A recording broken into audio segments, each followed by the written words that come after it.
My name is Jen Walker. I was admitted to Provo Canyon School in Provo, Utah from 2003, 2005. I was out for a number of months and I was readmitted in 2006 to 2007. The first time I went to Provo Canyon, I was 14 years old, so I was very young. I was admitted for basic depression. I was not doing well in other schools and just wasn't functioning. So after having run away from home, my parents made the decision to send me to Provo Canyon. There's not much to say about my first stay there. I was very young. I just obeyed by the rules and got out within 15 months, which is probably a longer stay than most children, but I did not endure a lot of hardships at that time. However, when I was first admitted, I had a kind of punk haircut. I had like two long bits of hair here, and it was shaved out the middle. And they shaved my head because they felt that the haircut was attention grabbing, which, you know, obviously that's the point of a punk haircut, I guess.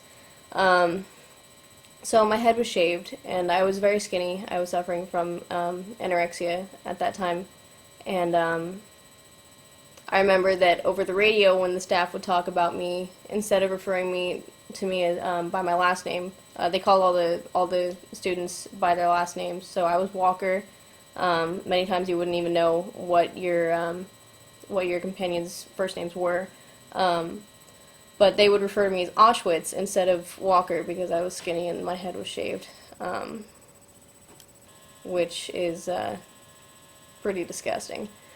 So that was my first day. There's nothing really to say about that. I was readmitted when I was 16 years old. I had run away from home after dabbling in drugs and just being sneaky, which are pretty much all behaviors that I learned from Provo Canyon the first time around. I was not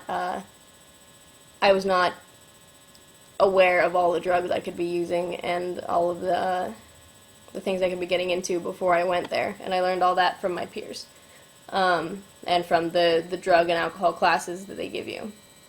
So I was readmitted, and I was just I was not happy about it this time around. I wouldn't. Well, for the first week, I believe you're not allowed to call home. It might be 2 weeks, but I refused to talk to my parents, I believe, for a month and a half to maybe 2 months. Finally, I got to the point where I was willing to have weekly phone calls, which, by the way, are monitored by your therapist until you reach, I think, achievement level, which is nearly impossible for a lot of students. So you have a weekly monitored phone call with your therapist, and you're not allowed to talk to your parents at any other time during the week.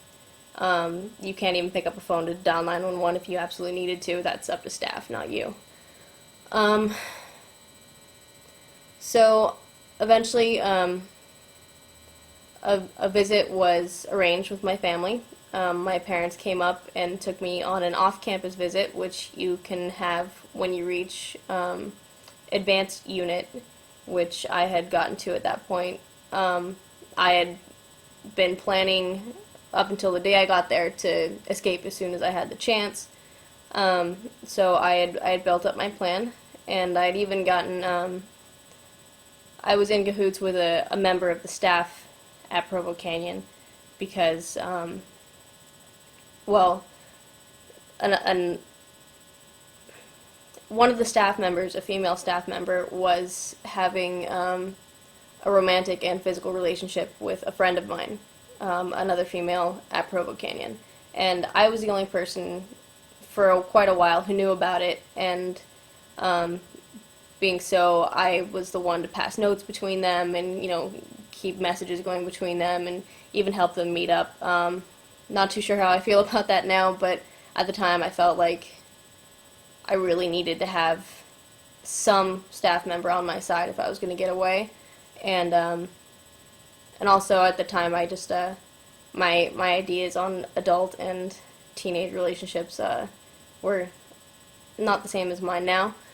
Um, so that staff member knew about my plan, and she gave me bus fare for when I ran away.